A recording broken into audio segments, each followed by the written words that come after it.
I'm going to share how to shop cruelty-free so that you can feel good knowing your purchases were not tested on bunnies, mice, beagle dogs, kittens, or any other type of commonly used test animal, or any animal.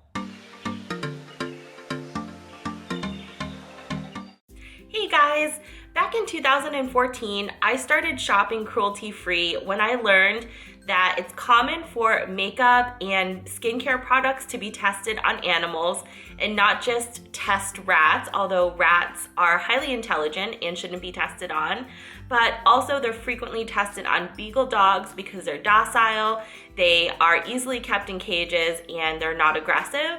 And testing can also be done on other animals like horses and kittens as well, although that's much less common.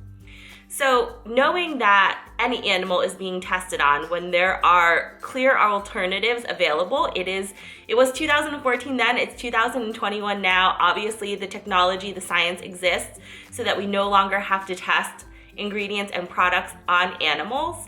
But there's a lot of bureaucracy in the testing space, a lot of companies that supply testing animals and testing lab policies and procedures that are outdated that's unfortunately left these animals in vulnerable conditions. So I decided, you know what, one of the best ways to pressure those testing labs to stop using live animals in their testing is to put my money where my mouth is and to stop purchasing products from brands that test on animals. So you may be wondering, how do you know if a brand tests on animals? Now, this is really unfortunate to say, but the majority of the big name brands that are in your Target, Walgreens, Walmarts of the world do test on animals. So we're talking about L'Oreal, Revlon, Dove. So to find alternatives, you need to look for one of 3 cruelty-free logos that are official cruelty-free logos, meaning those organizations go through a long vetting process with the brands that want to be certified with them to prove that there has been no animal testing for the product that they're selling.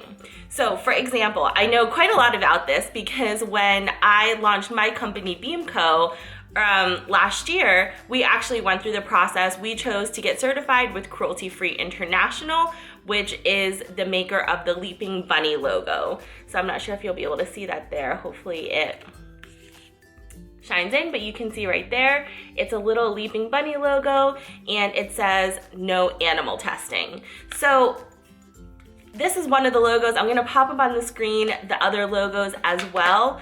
There's a certification from PETA, and then there's a certification from Choose Cruelty Free, which is an Australian organization. All 3 of these organizations go through an extensive vetting process. So when I went through it with my company Beamco, we had to connect them with our manufacturer, and they had to go through this long process of proving that not only were our products not tested on animals, which is an easy one, but that none of the ingredient suppliers that the manufacturer works with test their ingredients on animals. So when you buy a product from Beamco, like one of our SPF lip balms, you for sure know that this has never at any point, not even a single ingredient within it, has ever been tested on animals. There are other products like St. Ives. They recently went cruelty-free, and you can see right here up front, they have the PETA cruelty-free logo, and there are other brands out there as well, like Versed. This is one of my favorite skincare products, and they don't have any of the certification logos on here, but they do say, we say no to animal testing, and they say cruelty-free and vegan here. So how do you know if a company that says that there's no testing on animals throughout their process is actually cruelty-free? You want to go to one of the organization websites that does certifications to find out if they're actually certified with one of those organizations. So for example, you can go to the Cruelty Free International website and look in the database to see if that company is listed. Additionally, there are a lot of blogs and websites that are super reputable, like Cruelty Free Kitty, that will do their own research. So even if an organization is not certified with one of the 3 major organizations that do certifications, these cruelty-free investigators will reach out to the teams and start their own research to find out if a product is cruelty-free or not.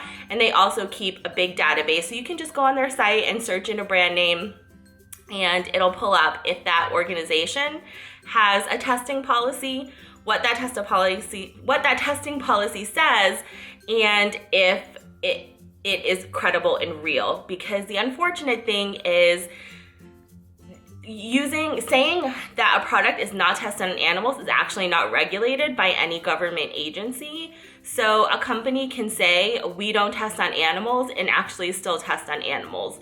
So the only way to know for sure that they don't test on animals is for that to be verified by a third party.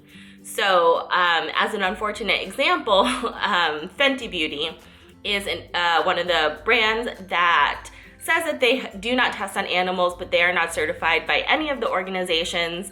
And all of the Cruelty Free Kitty and I think Cruelty Free Elephant reached out, and they were not able to get confirmation that they actually do not test on animals. Obviously, that doesn't mean that they don't. It's possible that they don't, but it is suspicious, to me anyways, when a brand doesn't get certified with one of the 3 big organizations, because I know, as someone who went through it, that the process is actually free.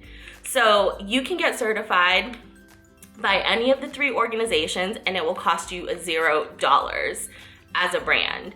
What does cost money is the licensing fee for using their badge on your product. So the little leaping bunny logo that we use on our products, we pay a licensing fee for that on an annual basis. And I could see big companies maybe not wanting to pay that licensing fee because it is on a sliding scale. So for example, for Beamco, because we had just launched and we had $0 in revenue since we needed to buy the logo before we were even able to put the products for sale, the licensing fee for us was $500 for the year, which is not bad. But the more revenue you make, the more they charge for licensing the logo. And so if you're doing billions of dollars in revenue, but your profit margins are low on a specific product, you might not want to pay for the logo. And that's totally understandable, but in my opinion, there's no reason to not get certified because that is completely free.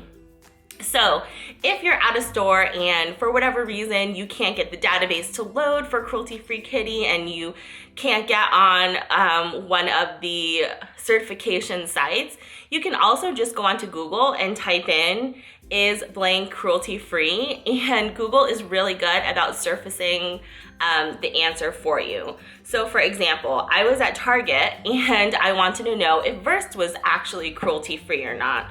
So I just typed in is Versed cruelty free 2020. I highly recommend that you put the year at the end of your search because a lot of brands that were not cruelty free at one time are now cruelty free.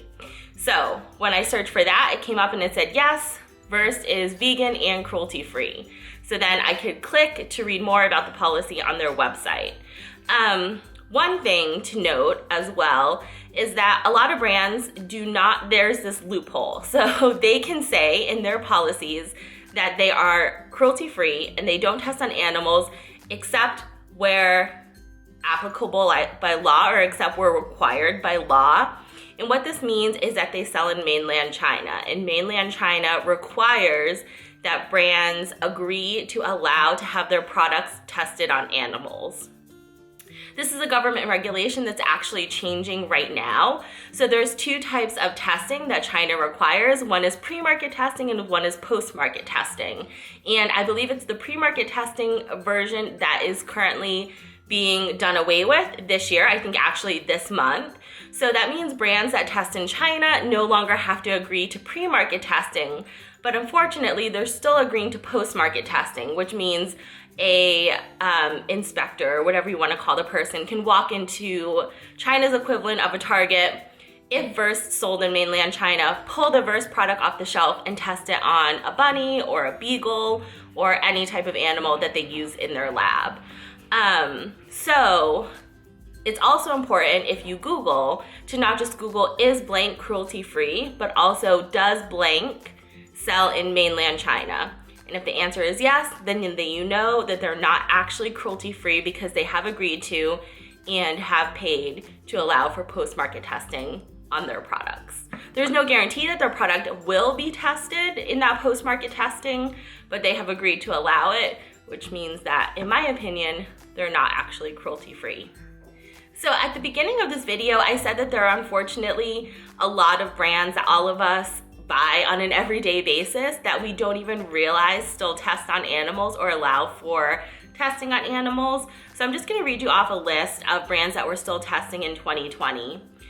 Dove, MAC, Wet n Wild, Physicians Formula, Maybelline, NARS, Clinique, Nivea, L'Oreal, Neutrogena, CeraVe, Chanel, Caudalie, Olay, and the list goes on. So I'm going to link to a resource that lists a lot of the brands that are the most popular that are still testing on animals if you're interested in educating yourself and learning more. And then I'll also link in the description box below cruelty-free brands that you can look at as alternatives. So I don't want this video to be too long. I'm gonna end it here. I hope that you found this interesting. I'm really excited to be celebrating my, what is this, 2014 to 15, 16, 17, 18, 19, 20, 20, my 7th year shopping cruelty-free. And I hope that you'll join me. If you have any questions, please let me know. I do feel pretty knowledgeable about the entire cruelty-free process since I did have to go through the certification process with my brand Beamco last year when we launched. So yeah, drop me a question if you have any, and I will talk to you again soon. If you're not already subscribed, please subscribe. I don't normally talk about cruelty-free products, although I'm totally happy to, but I normally do vlogs, what I eat in a day, and lots of videos about my cats. Okay, thank you so much for watching, and I will talk to you again tomorrow because I'm trying to post every day in January. Bye, guys.